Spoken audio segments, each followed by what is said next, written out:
Hello spooky people, my name is Betty with you welcome me Babs and welcome back to the channel and also welcome to The Sims 4. That's right, welcome to The Sims 4.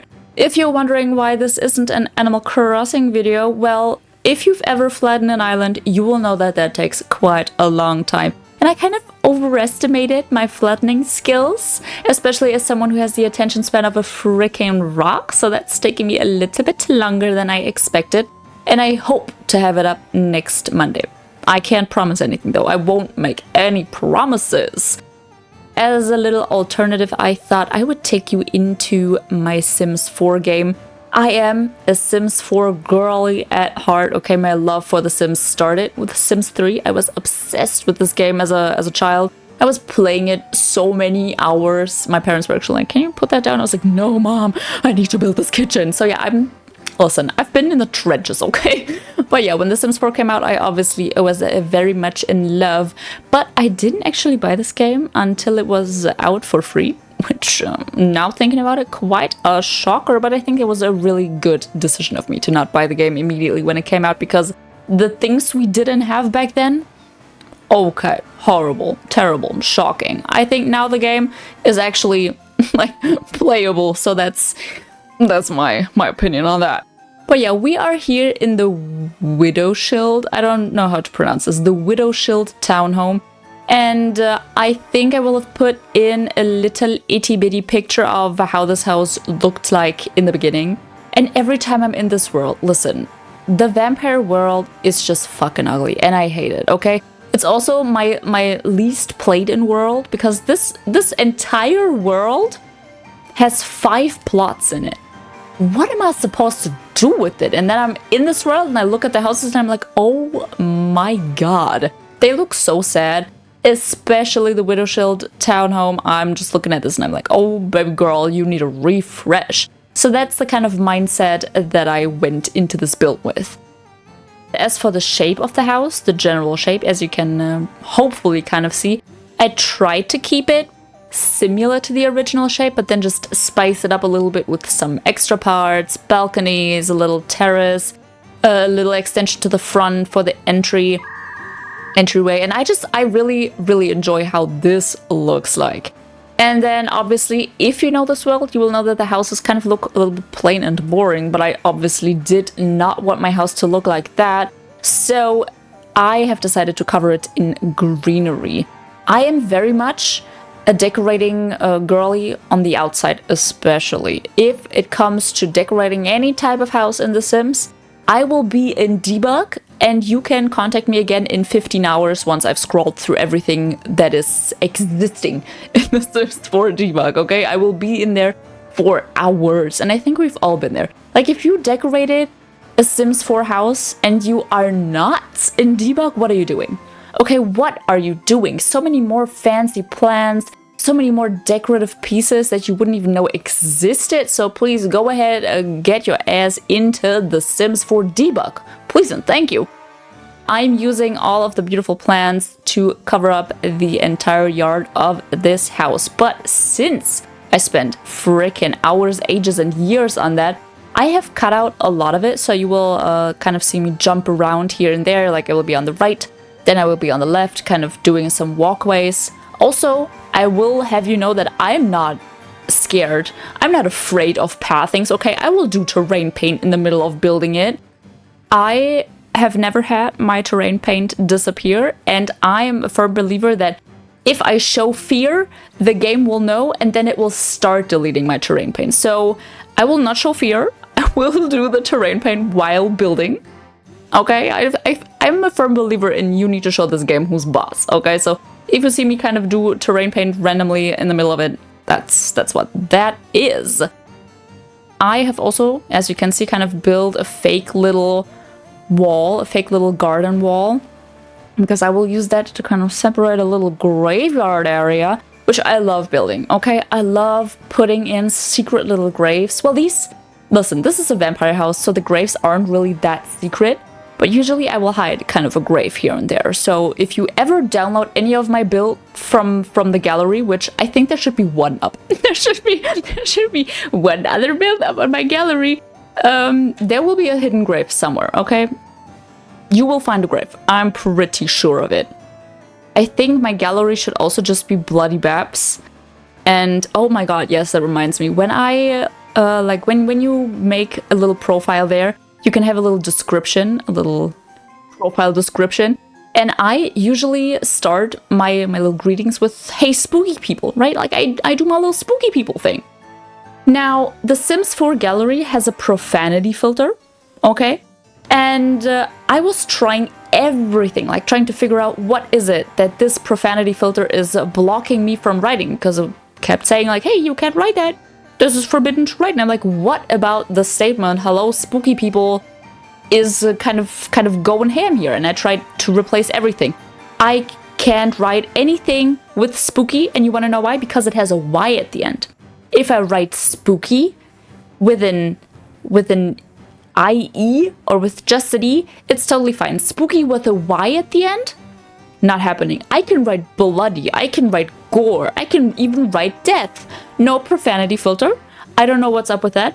But if I write spooky, we're gone. We're blocked. Deleted. Can't upload anything to the gallery. So if you're seeing my little profile and you're wondering what the fuck is up with that, is the profanity filter of The Sims. Okay, please and thank you. Let's get back into it. As you can see on the outside, we've placed a little campfire and some graves, some planters, you know, some fun things. And now we are moving on to the interior.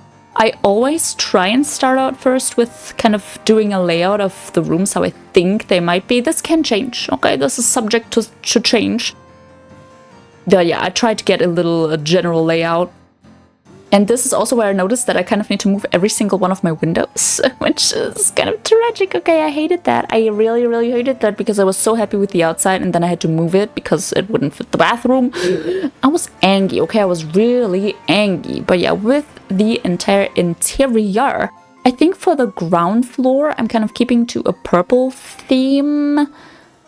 Actually, no, the upstairs is also kind of black, gold, purple theme. The only thing that's sticking out is the bathroom upstairs, but we will get to that. Yeah, with this vampire, you're probably wondering, well, this is a vampire house. It has a lot of windows. Yes, it will have a lot of windows. Or like, it does have a lot of windows, but I will cover them up with curtains. This bathroom is the only place where the curtains like don't match the rest of the house, but I had to kind of figure something out for this bathroom because see, I can't have the sun shining in there. That's really, really ugly. But other than that, the house obviously will be very dark themed. I imagined this house to be for a singular tiny little vampire, maybe living there for ages, kind of at some point taking human lovers, well, but they all die, you know, so you have all the graves in the backyard, which is very sad, very tragic, but the house is kind of also starting to fall apart. Lots of spider webs, lots of cracks, and I personally think that that is a great vibe. I really, really love to put all the cracks there. It's just really stunning. It's a nice little detail. Here we are doing the beautiful kitchen. And with this kitchen, I was kind of struggling because it's kind of an ugly little shape. So I had to figure out how can I place the things so that it makes sense. Where can I maybe take something away to make it look a little bit more, you know, fitting, cohesive with the space. It was a whole ass struggle. But in the end, I end up taking this entire left corner out and instead putting this little alcove, is that how you call it, with a door frame there. And this, I think, in the end will turn out to be my favorite little feature of this house. I can't even wait. I will end up putting a mirror in there. But, you know, vampires can't really see their reflections in the mirrors, and yes, we have mirrors in the bathrooms. Shut up, okay? Ignore that, ignore that. But in this little mini corner behind the kitchen, there will be like a mirror hidden behind curtains. And I personally think that that is the greatest thing that my brain has ever come up with, okay? I'm so happy that I did that. Best decision of my entire life. Best decision of my entire life. But yeah, I would be very interested in knowing if you guys also play The Sims, and especially what I always think is like kind of the most interesting question to me is, if you build houses like this, do you actually play in these? Because I don't. I just decorate the houses and then that's it. That's it. Oh yeah, you can see me doing the little curtain thing, which I personally, I think that that is the greatest decision that I've ever made. Look at this. This is beautiful. I love this room. But yeah, back to the question. I love decorating houses, and I actually love decorating kind of tiny houses. Or what I love even more is doing shells. Like I love just downloading a random shell, decorating it, that's it, done. Never play with it ever again. And I would be very interested in knowing how you guys handle that, because there are a lot of people that I know that just play, they build one house, and then that's where they stay. They don't ever build anything else. They're like very gameplay focused, but I am not, okay? I have one singular household that I actually return to, and that is basically my login reward household. Because if you didn't know, The Sims 4 is doing a lot of login rewards where you have to log in, do some quests, and then you get a little present there. I think there will be another one for the 25th anniversary coming up in February. Difficult word. But yeah, that's the only household that I actually ever return to, because she's just my girl for the login rewards. But other than that, I don't ever play. I just build. I build a house, never to return again. So I would love to know how it is for you guys, if you actually return to your houses, if you play with them, if you maybe even put them in the same neighborhood, like kind of build up a huge world and then just have your Sims move, or if you do townie house redos, because I don't ever do that. So yeah, I would love for you to let me know. Oh, and this, yeah, I was so excited about this. As you can see, I kind of placed this picture behind the TV with the goal of making it look like it's a framed TV, because at this point, I don't think I had a framed TV yet. Yeah, no, I didn't. When I built this, the little Christmas winter login event wasn't even there yet, so we didn't have a framed TV in base game. So I had to kind of fake it, but that's actually a fun way to do it. I did cut out the 15 minutes of me trying to fit that, because I also don't have tool mod, and this like moving the picture into the TV kind of made me reconsider that. Made me kind of think maybe I should install tool mod, but that's something that I don't want to worry about. Okay, that's a lot of stuff to figure out, and I don't think I'm mentally prepared for that. Okay, where are we now? We are, oh yes, we are in the corner underneath the stairs. This, listen, the stairs, I think I replaced those like 25,000 times while I was building this, because no shape ever made any sense. There was always a weird little corner where I couldn't really place anything. And so for this corner, I decided to size down one of this little, like the left shelf, the little shelf. I sized this one down. And then we have just a normal bookcase, because I imagine if you're a little vampire, you'll need a lot to read, because how else will you pass the time, okay? How else will you pass the time?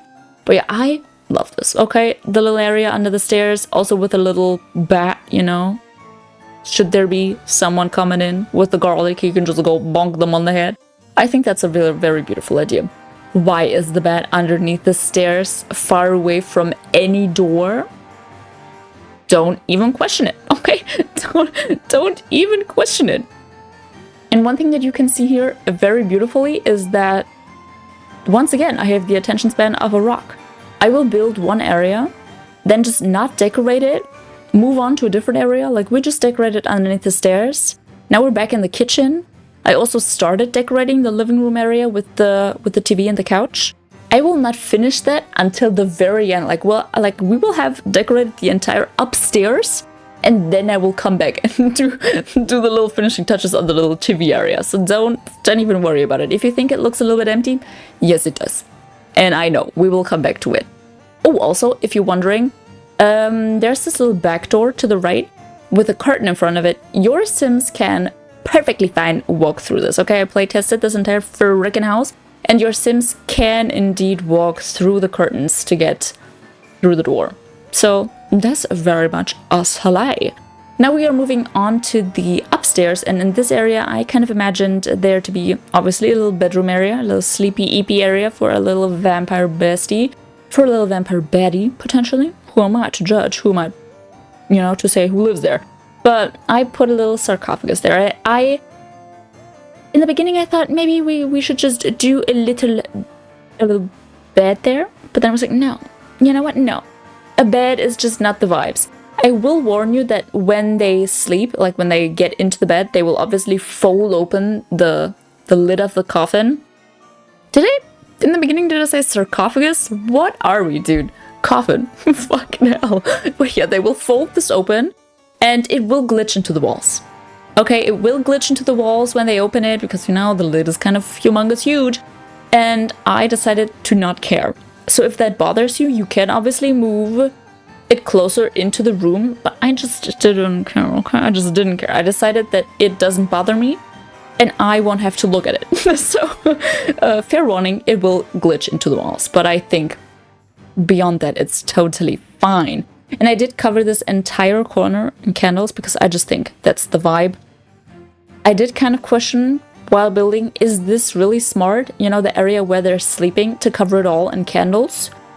But then again, they're closing the lid when they're sleeping, so there's nothing to worry about here. There's nothing to worry about, like, don't even worry.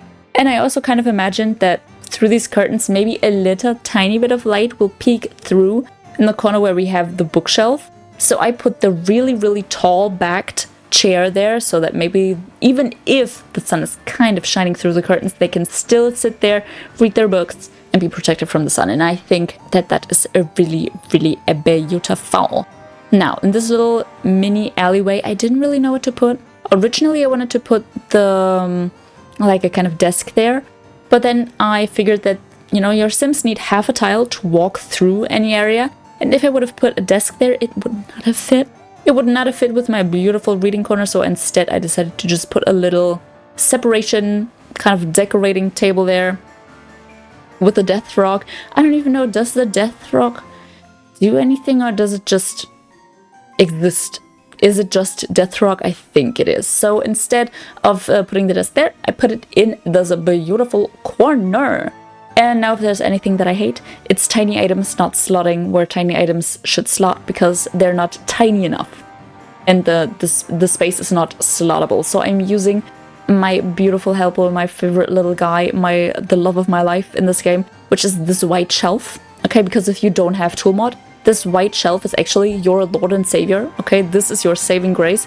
Because with this little shelf, you can just place items at any height where you want it. You press Alt, you move them, and they are beautifully right where you want them.